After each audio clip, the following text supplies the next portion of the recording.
بسم الله الرحمن الرحيم.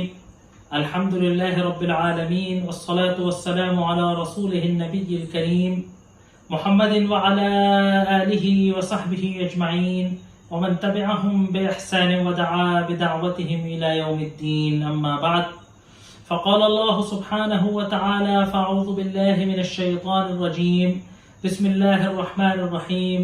والعاديات ضبحا فالموريات قدحا فالمغيرات صبحا فأثرن به نقعا فوسطن به جمعا إن الإنسان لربه لكنود وإنه على ذلك لشهيد وإنه لحب الخير لشديد أفلا يعلم إذا بعثر ما في القبور وحصل ما في الصدور إن ربهم بهم يومئذ لخبير. صدق اللہ العظیم. محترم ناظرین، السلام علیکم ورحمۃ اللہ وبرکاتہ.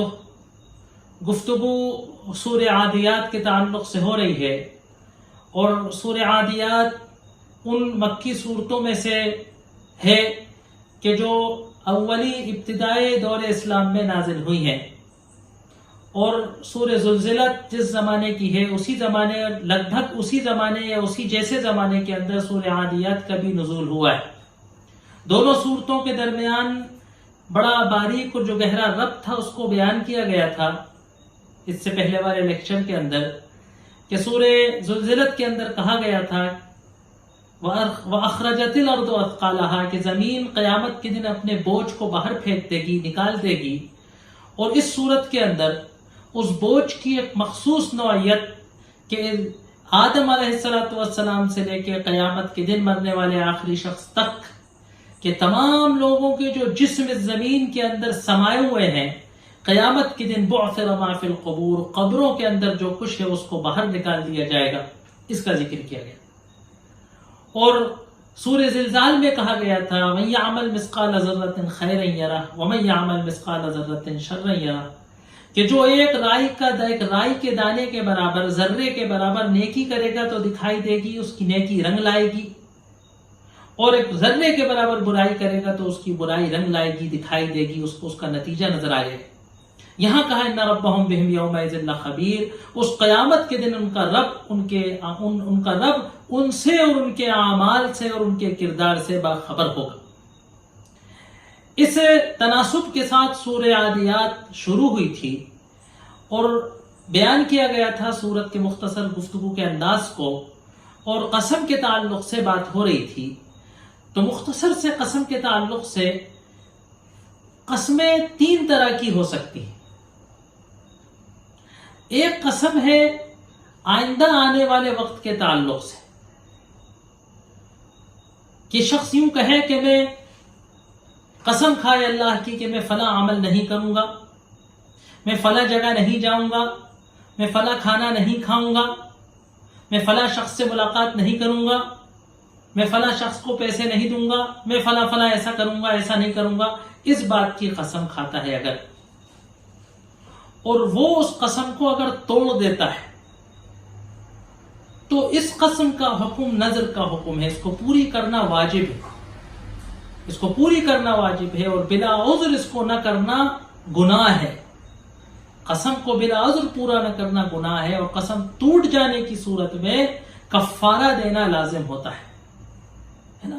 یہ یمین اور نذر و یمین کا جو باب فقہ کی کتابوں میں آتا ہے، آپ کبھی دیکھتے ہوں گے، کوئی اردو کی کتابیں دیکھتے ہوں گے، انٹرنیٹ پر دیکھتے ہوں گے، تو جو قسم کے احکامات ہیں، قرآن کے اندر بھی قسم کے توڑنے کا، کفارے کا ذکر آیا ہے، غلام کے آزاد کرنے کا، 10 مسکینوں کو کھانا کھلانے کا، 3 دن روزہ رکھنے کا، تو وہی قسم. دوسری نوعیت وہ ہے کہ جو گزرے ہوئے وقت پر قسم کھائی جائے، گزشتہ کسی وقت پر قسم کھائی جائے، کہ میں قسم کھا کے کہتا ہوں کہ صاحب میں فلاں جگہ نہیں گیا تھا. جیسے عدالت میں ہوتا ہے کہ میں قسم کھا کے کہتا ہوں کہ میں نے فلاں عمل نہیں کیا تھا، میں قسم کھا کے کہتا ہوں کہ صاحب میں نے فلاں شخص کو دیکھا تھا. اب اس کی 2 صورتیں ہو سکتی ہیں. پہلی بات تو کہ اس طریقے سے قسم کھانا کیسا ہے، تو جب تک انتہائی کوئی ناگزیر بات نہ ہو، کوئی ناگزیر مجبوری نہ ہو، ایسی قسم نہیں کھانا چاہیے. جب تک کوئی قانونی اور عدالتی معاملہ نہ ہو، اپنی جان و مال کے تحفظ، اپنی آبرو کے تحفظ کی کوئی ناگزیر ضرورت نہ آ جائے. کسی کو اگر ہماری بات پر یقین نہیں آئے گا تو بڑا نقصان ہو جائے گا، دینی اور دنیاوی، ہے نا، سماجی. ہمارا کوئی رشتہ ٹوٹ جائے گا ہم قسم کھا کے جب تک اس کو یقین نہیں دلائیں گے. اس طریقے کی کوئی اگر واقعتاً مجبوری ہو تو ایسی قسم کھانا چاہیے، ورنہ اس طریقے کی قسم کھانے سے گریز کرنا چاہیے، اگرچہ کہ ہم سچے اور پورے طریقے سے ہمیں اپنی بات پر اعتماد ہی کیوں نہ ہو. دوسری بات یہ کہ اگر اس طریقے کی قسم ہم کھاتے ہیں، اگر سچ قسم کھا رہے ہیں تب تو ٹھیک ہے، لیکن اگر ماضی کے تعلق سے ہم نے اگر جھوٹی قسم کھا لی، جان بوجھ کر جھوٹی قسم کھا لی، ہمیں معلوم ہے کہ ہم نے ایسا نہیں کیا تھا لیکن ہم نے قسم کھائی کہ نہیں صاحب ہم نے ایسا کیا ہے، تو یہ اتنا بڑا گناہ کبیرہ ہے، اتنا بڑا گناہ کبیرہ ہے کہ اسلامی شریعت کی ایک خاص شان ہے کہ اتنا بڑا کوئی گناہ کبیرہ ہو تو اس کی علامت کیا ہوتی ہے کہ اس کا کفارہ تک نہیں. اتنا بڑا گناہ ہے کہ ایسا نہیں ہے کہ آپ کفارہ دے کے بری ہو جائیں، اب تو آپ کو اس کی سزا ہی بھگتنا پڑے گی اگر اللہ تبارک و تعالی نے اس کو خصوصی طور سے معاف نہیں کیا تو. اب اگر کسی شخص نے اس قسم کی قسم کھا لی تھی یا کھاتا رہتا ہے تو اسے کیا کرنا ہے؟ اس کو اپنے اس عمل سے باقاعدہ توبہ کرنا ہوگی، جیسے کسی گناہ کبیرہ سے توبہ کی جاتی ہے نا. اپنی اس روش کو چھوڑنا ہوگا اور وہ واقعات کے جو یاد ہوں کہ فلاں وقت کھائی تھی ان سے اللہ تبارک و تعالیٰ سے سچی معافی، ندامت کے ساتھ معافی مانگنی ہوگی اور آئندہ کبھی نہ کرنے کا عزم کے ساتھ توبہ کرنا ہوگی. بہت بری بات ہے، ناقابل تصور بات ہے کسی صاحب ایمان کے لیے کہ وہ اللہ کے نام کے ساتھ جھوٹی قسم کھائے، اور خاص طور سے اس وقت کہ کسی دنیاوی چھوٹے موٹے فائدے کے لیے، چند پیسوں کے لیے، چند کھوٹیوں کے لیے، ہے نا، کسی کو ہنسانے کے لیے، کسی کا بھروسہ جیتنے کے لیے، کسی کو بیوقوف بنانے کے لیے، کسی کو پٹانے کے لیے، تو بہت بری بات ہے. تیسری بات ہے کہ جس کا تذکرہ ہم نے گزشتہ نشست کے اندر سابق لیکچر میں کیا تھا کہ تقیہ کلام کے طور پر جو قسم ہے اس کے بارے میں اللہ نے کہا لا یؤاخذکم اللہ باللغو فی ایمانکم، اس پر اللہ کوئی مواخذہ نہیں کرتا، لیکن یہ عادت بری ہے، چھوڑنا چاہیے، کیونکہ اللہ نے کہا کہ وَلَا تَجْعَلُوا اللَّهَ عُرْضَةً لِأَيْمَانِكُمْ، اللہ کے نام کو اپنی قسموں کا کھلواڑ نہ بنانا. بات ہوئی تھی کہ قرآن کے اندر بہت سے مقامات میں اللہ تبارک و تعالیٰ نے قسم کھائی ہے، اور اللہ اپنی عظیم مخلوقات کی قسم کھاتا ہے، اپنی ایسی مخلوقات کی قسم کھاتا ہے کہ جس کی خلاقیت و کاریگریاں اس میں اللہ کی سامنے آتی ہیں، اور اشارہ اس طرف ہوتا ہے کہ جس خالق نے ان عظیم مخلوقات کو اتنا انوکھا اور عظیم صفات والا، اتنی منفعت والا بنایا ہے تو وہ خالق کتنا عظیم ہوگا. آسمان کی قسم کہ جس نے اتنا بلند آسمان بنایا، اتنا مضبوط آسمان بنایا، اتنی ٹھوس زمین بنائی، ایسا سورج بنایا، ستارے بنائے، ہے نا، ندیوں کی، سمندر کی گہرائیوں کی قسم ہے نا. یہاں گھوڑے کی قسم کھائی گئی کہ جو ایسی با کمال مخلوقات پیدا کرتا ہے کہ اس کی مخلوقات ایسی عظیم کہ اس کی قسم کھائی جا سکتی ہو، تو وہ خالق کتنا عظیم ہوگا، اس کی خلاقیت کتنی عظیم ہوگی، اس کی کاریگری کتنی عظیم ہوگی، اس کی قدرت کتنی عظیم ہوگی، اس کی حکمت کتنی بلند ہوگی، اس کا علم کتنا وسیع ہوگا. اب یہاں گھوڑے کی قسم اللہ تبارک و تعالیٰ نے کیوں کھائی ہے؟ تو ہم نے عرض کرنے کی کوشش کی تھی کہ جو عرب کلچر تھا، جو عربی زندگی تھی، اس کی طرف تھوڑا سا اشارہ کیا گیا تھا کہ اس زندگی کے اندر گھوڑے کی جو اہمیت تھی، جس وقت یہ قرآن نازل ہوا ہے اس وقت قرآن کو پڑھنے والے کی نگاہ میں جو گھوڑے کی اہمیت تھی اور جو گھوڑے کا اس کی زندگی سے قریبی تعلق تھا، اور ایک عربی کی زندگی میں جو گھوڑے کی تصویر کشی تھی، وہ ان آیات سے فوراً زندہ ہو جائے گی اور گھوڑے کی تصویر کشی اس کے سامنے آ جائے گی. اب ہم ان گھوڑے کی قسم جو ہے ان آیتوں کو بیان کرتے ہیں، پھر جو مقسوم علیہ ہے اس کے طرف تھوڑی سی توجہ دلائیں گے آپ کی کہ والعادیات ضبحا، عدا یعدو عدوًا عربی میں کہتے ہیں دوڑنے کو، والعادیات، اور ان دوڑنے والے گھوڑوں کی قسم. یہاں گھوڑوں کا تذکرہ نہیں ہے، لیکن عربی زبان کی بلاغت کا کمال کیا ہے؟ بلاغت کے کچھ اصول ہیں عربی زبان کے، اگر وہ اصول ہمیں نہیں معلوم ہو تو ہمیں بڑی گڑبڑ ہو سکتی. کوئی یہ کہہ سکتا ہے، کوئی نادان جو ہے جو مطلب یہ کہ بتکلف مفسر بنتے ہیں کچھ لوگ آج کل انٹرنیٹ سے، ہو سکتا ہے کہ ان میں سے کوئی نادان یہ پوچھ سکتا ہے کہ گھوڑے کا تو کہیں نام ہی نہیں آیا، تو آپ نے اور علامہ ابن کثیر نے اور علامہ طبری نے صاحب گھوڑا کیسے ترجمہ کر دیا؟ میں اس پر تنقید کرنے آیا ہوں. تو ہم اس سے کہیں گے کہ عربی زبان و ادب کے سلیقے سے نہ واقف، فصاحت و بلاغت کے ابتدائی سبق سے نہ آشنا.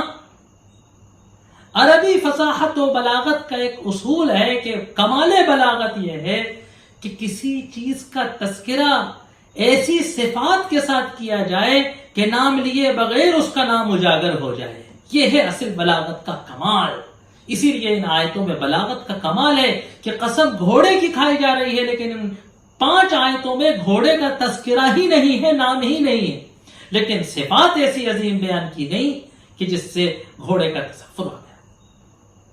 جیسے کہ عربی فصیح و بلیغ شاعری کے اندر چنگھاڑنے کا تذکرہ کرتا ہے لیکن لفظ شعر نہیں استعمال کرتا. سامع یا قاری پڑھنے والا سمجھ جاتا ہے کہ بات شعر کی ہو رہی ہے نا. تو اس طریقے سے صفات. تو والعادیات طبحا، قسم دوڑنے والے گھوڑوں کی. اب ظاہر سی بات ہے عربی زندگی کا جو غارت گیری کا تصور تھا اور جو دشمن سے جان بچانے یا دشمن پر غالب آنے کا جو تصور تھا، اس میں زندگی بچنے کی باعث کبھی ان گھوڑوں کی رفتار ہوتی تھی کہ دشمن سے جان چھڑا کر دوڑتے ہوئے گھوڑے پر آ گئے. والعادیات، دوڑنے والے گھوڑے. طبحا، جو دبح کے ساتھ ہو. دبح کہتے ہیں عربی میں تیز دوڑتے وقت گھوڑے کے سینے سے اور گردن سے جو آواز آتی، اس کی سانس پھولتی ہے، اس میں جو آواز آتی ہے، جو سانس پھولتی ہے، اس کے سینے سے آواز نکلتی ہے، جو غراٹا نکلتا ہے، اس کو عربی میں ضبح کہا جاتا ہے. والعادیات ضبحا، قسم ان گھوڑوں کی جو دوڑتے ہیں ہانپ ہانپ کر، دوڑتے وقت جن کی آوازیں، یعنی بہت تیز رفتار دوڑنا ہے نا، بے سد دوڑتے چلے جانا کہ اس کی نفس قابو میں نہیں رہتی، لیکن گھوڑا دوڑتا رہتا ہے، دوڑتا رہتا ہے، دوڑتا رہتا ہے.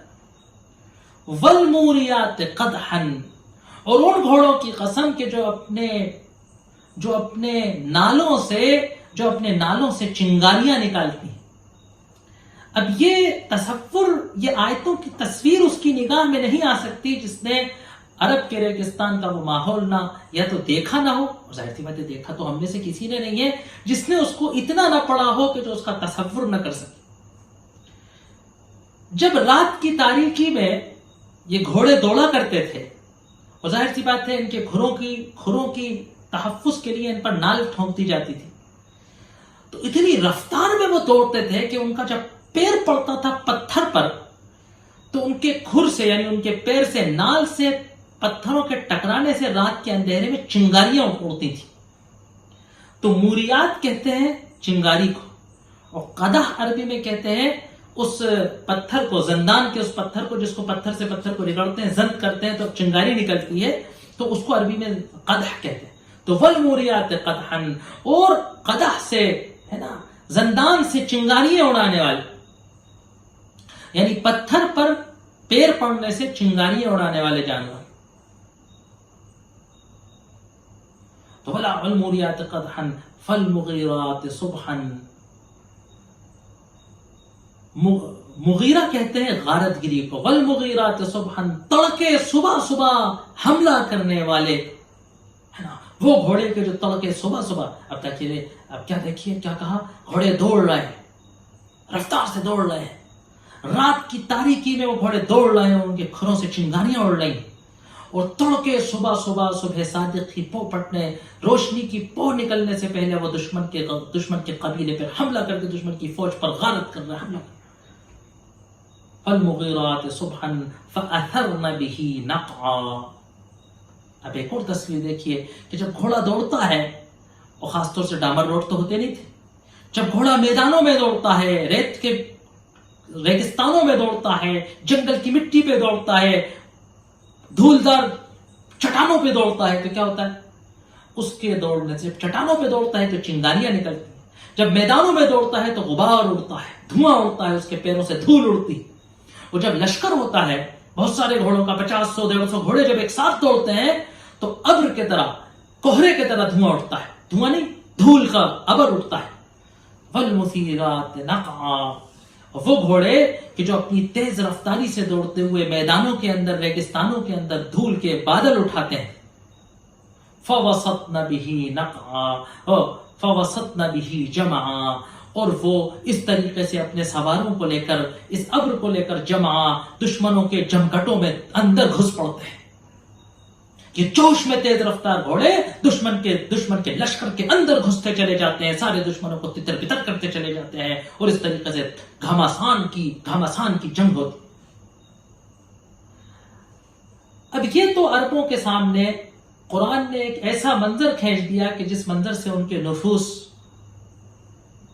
شار ہو گئے، اور عربی زبان کی اس فصاحت و بلاغت سے، قرآن کے اسلوب سے وہ مؤثر و مرعوب ہو گئے، تاکہ اب آنے والی بات کو وہ دھیان سے سنیں۔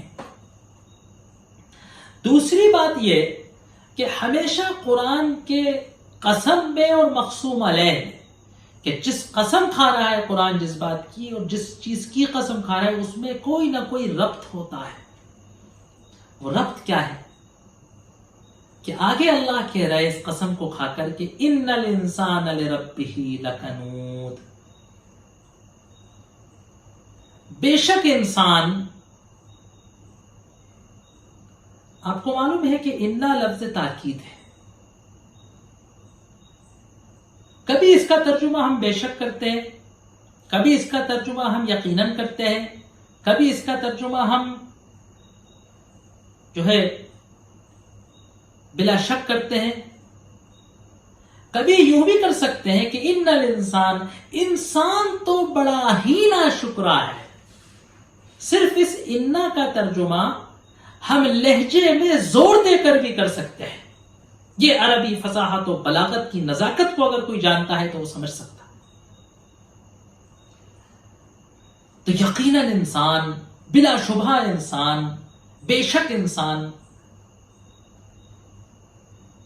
ان الانسان لربہ لکنود، بے شک انسان بڑا ناشکرا ہے۔ کنود کہتے ہیں مکرے کو۔ کنود کے دو ترجمے کیے گئے ہیں اکثر مفسرین نے۔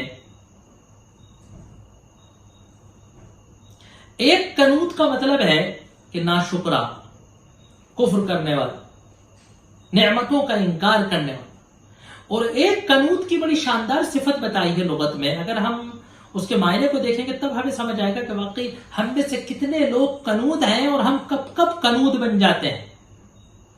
کہا لغت میں کہ کنود اسے کہتے ہیں کہ جو مصیبتوں کا تذکرہ زیادہ کرے، ارے صاحب ایسا ہو گیا، ارے صاحب ایسا ہو گیا، ارے صاحب ایسا ہو گیا، اور جو اچھائیاں ہوئی ہیں، جو نعمتیں ہوئی ہیں، جو پازیٹیوز جو ہیں ان کا تذکرہ نہیں کرے۔ یہ کم کہے کہ اللہ نے ماشاءاللہ مجھے ایسا کیا، اور یہ ضرور ارے صاحب ایسا ہو گیا، ارے صاحب ایسی مصیبت آ گئی، ارے صاحب یہ مار ہو گئی، ارے صاحب نقصان ہو گیا، ارے صاحب بزنس ڈوب گیا، ارے صاحب رونے روئے، تشکر کم کرے، ناشکریاں زیادہ کرے، اللہ کا شکر کم ادا کرے، اللہ کی آزمائشوں کا تذکرہ ہر روز کرے، اور اللہ کی نعمتوں کا تذکرہ بڑے جھوٹے منہ سے، پھوٹے منہ سے کبھی کبھار کرے۔ ہونا کیا چاہیے؟ ہونا یہ چاہیے کہ اللہ کی نعمتوں کا تذکرہ زیادہ ہو، اللہ کا تشکر زیادہ ہو، اور اللہ کی آزمائشوں کا، اللہ کی ابتلاءات کا، مصیبتوں کا تذکرہ کم ہو۔ خالی زبان سے تذکرہ نہیں۔ مسئلہ کیا ہوتا ہے، آپ اپنے ارد گرد کے معاشرے پہ نظر ڈالیں، برائی کہاں سے آتی ہے کہ برائی یہاں سے آتی ہے۔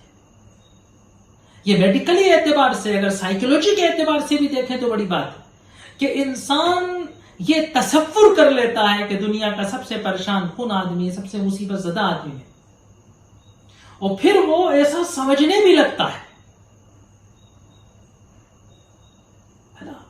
بھائی صاحب میں تو یہ پریشانی، میں تو اس تکلیف میں، میرے ساتھ تو ایسا ہو گیا، میرے ساتھ تو ایسا ہوتا ہے، میرے ساتھ تو فلاں برا کرتا ہے، میرے ساتھ تو فلاں برا کرتا ہے نا، میرے تو سب گھر والے بھی خیال نہیں کرتے، میرا تو پڑوسی بھی خیال نہیں کرتا، مجھ سے تو فلاں بھی لڑتا ہے، مجھ سے تو فلاں بھی اذیت پہنچاتا ہے۔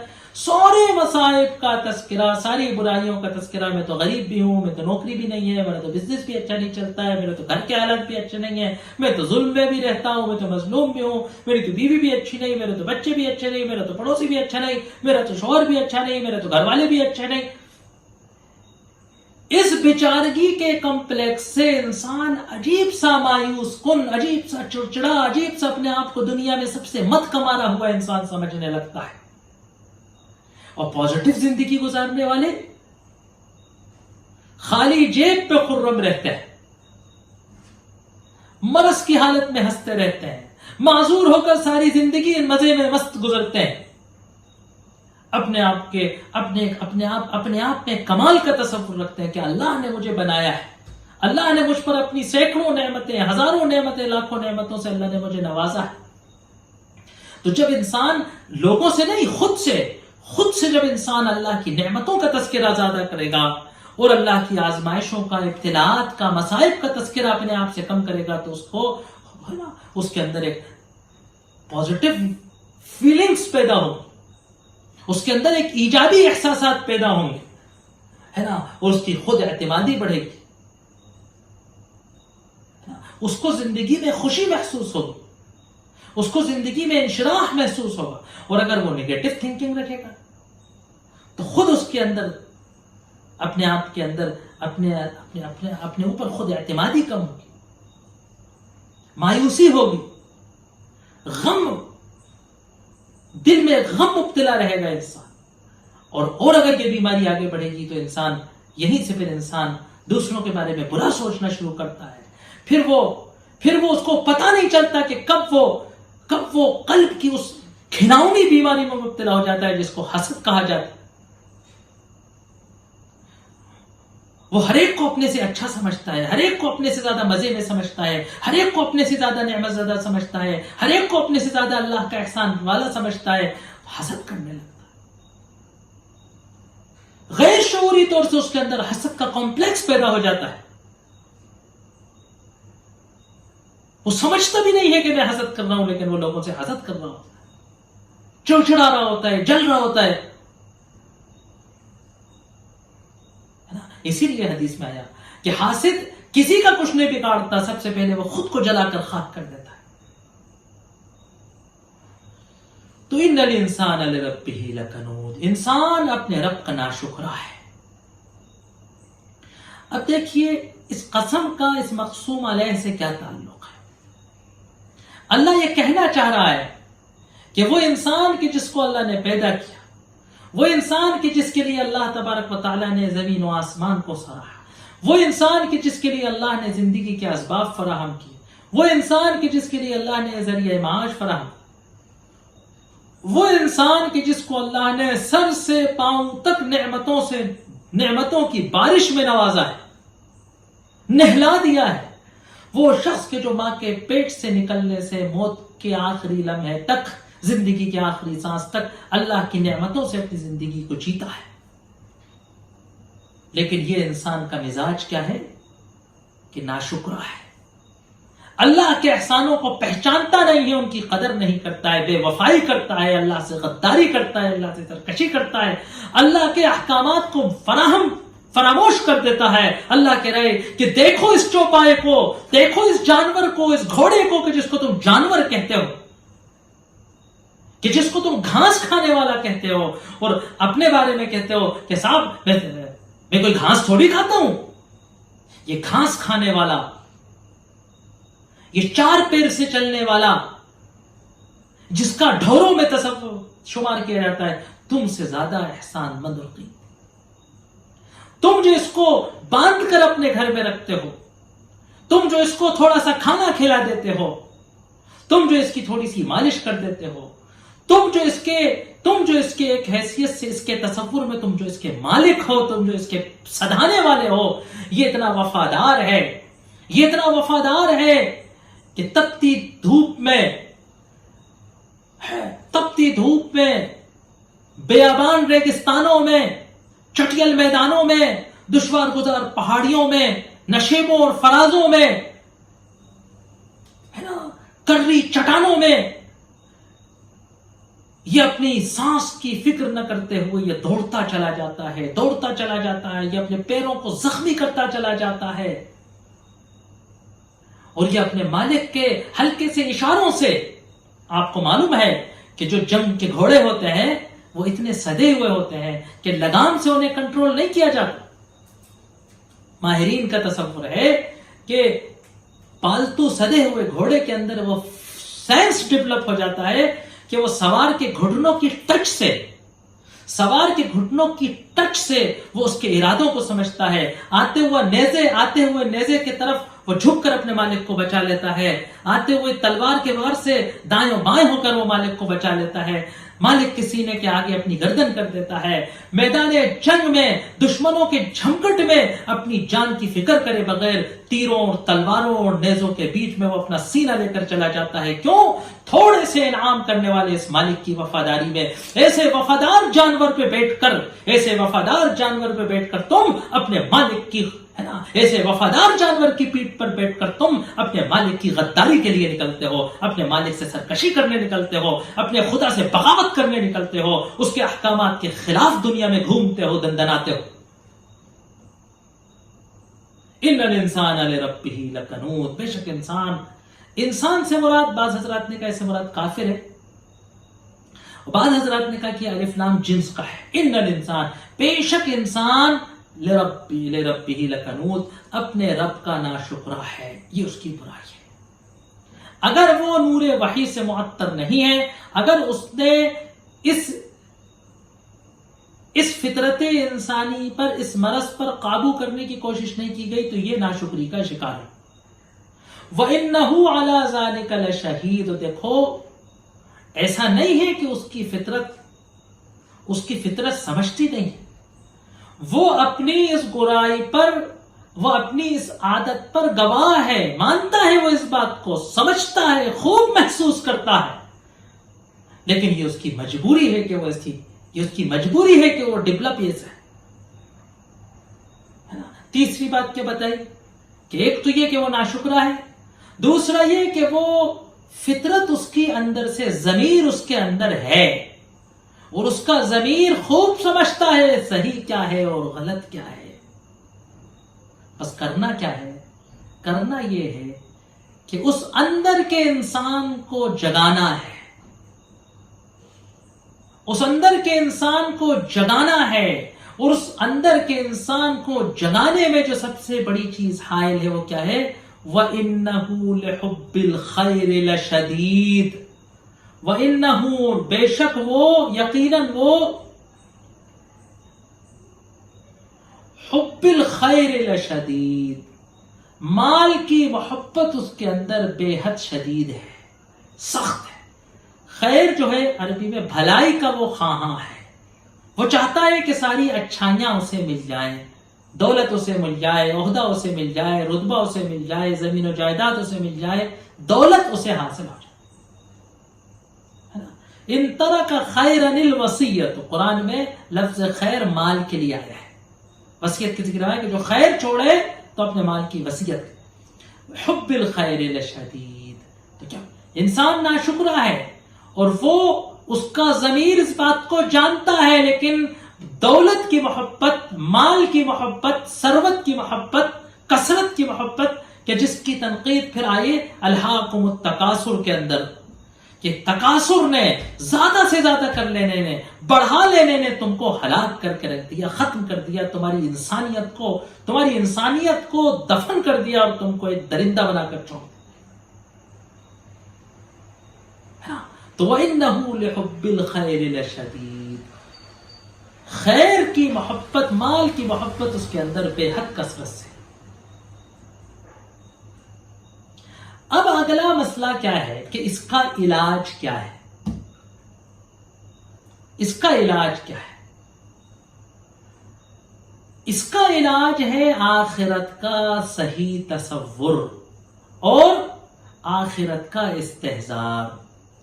چلتے پھرتے، اٹھتے بیٹھتے، سوتے جاگتے، کھاتے پیتے، آخرت کا تصور، آخرت کا استحضار اگر ہے تو حب الخیر لشدید نہیں ہوگا، ورنہ انسان کی فطرت میں دولت کی محبت ہے، اور اس کی دولت کی محبت اس کی ضمیر کو اندھا کر دیتی ہے، اور اس کی ضمیر جب اندھی ہو جاتی ہے تو بھلائی اور برائی کا جو انڈیکیٹر ہے وہ بند ہو جاتا ہے. پھر انسان ناشکرا، بے وفا، غدار، درندہ، وحشی، چوپایا، شہوت کا پلندہ بن کر رہ جاتا ہے. اسی لیے آگے اب تذکرہ آ رہا ہے، افلا يعلم اذا بعثر ما في القبور وحصل ما في الصدور ان ربهم بهم يومئذ لخبير. وہی بات کی جو اوپر آئی تھی، افلا يعلم اذا بعثر ما في القبور، کیا وہ نہیں جانتا؟ افلا يعلم، کیا نہیں جانتا؟ اذا بعثر ما في القبور، کہ اس وقت کیا ہوگا کہ جب اٹھا کر، ہے نا، جب اجاگر کر دیے جائیں گے، بعثرہ نکال باہر کیے جائیں گے، منتشر کر دیے جائیں گے وہ جو کچھ قبروں کے اندر ہے. یہ پراگندہ حال، یہ پرخچے، یہ جسم کے بکھرے ہوئے ٹکڑے، یہ زمین کی ذرات میں ملے ہوئے جسم کو واپس نکال دیا جائے گا. وَحُصِّلَ مَا فِي الصُّدُورِ، اور اتنا ہی نہیں کہ خالی بلا کر تم سے پوچھ لیا جائے گا، بلکہ جو کچھ تمہارے دلوں کے اندر ہے اس کو بھی نکال لیا جائے گا. تمہارے دلوں کے اندر سے نیتوں کے، احساسات کے، جذبات کے، ہے نا، جذبات کے، احساسات کو، نیتوں کو اسکین کر کے باہر نکال دیا جائے گا. ان ربهم بهم یومئذ لخبیر، بلا بے شک ان کا رب اس دن ان سے باخبر ہوگا. ظاہر سی بات ہے اللہ تو ہر وقت باخبر ہے. اس دن کی کیا خصوصیت ہے؟ اس دن کی یہ خصوصیت ہے کہ اس دن باخبر ہونے کا مطلب کیا ہے کہ باخبر ہو کر سو جائے گا؟ نہیں، باخبر ہوگا تو اس کا بدلہ دے گا. اچھائی کا بدلہ اچھائی سے، برائی کا بدلہ برائی سے، ہے نا. تو یہ آخرت کا تصور اس آخری صورت کے اندر آ رہا ہے. کہ 3 آیتیں نفس انسانی کی برائی کی تھیں، لکنوت، علی ذالک لشہید، حب الخیر لشدید. ان 3 آیتوں کے بدلے میں ان کا اثر توڑنے کی 3 آیتیں. افلا یعلم اذا بعثر ما فی القبور، کیا نہیں جانتا کہ جب قبریں سے نکل جائے گا، وحصل ما فی الصدور، اور سینوں کے اندر کے حالات کو نکال کر رکھ دیا جائے گا. ان ربهم بهم یومئذ لخبیر، نتیجہ کیا ہوگا کہ ان کا رب ان کے ہر عمل سے، ان کی ہر جنبش سے، ان کی ہر نیت سے، ان کے دل کی ہر حالت سے باخبر ہے.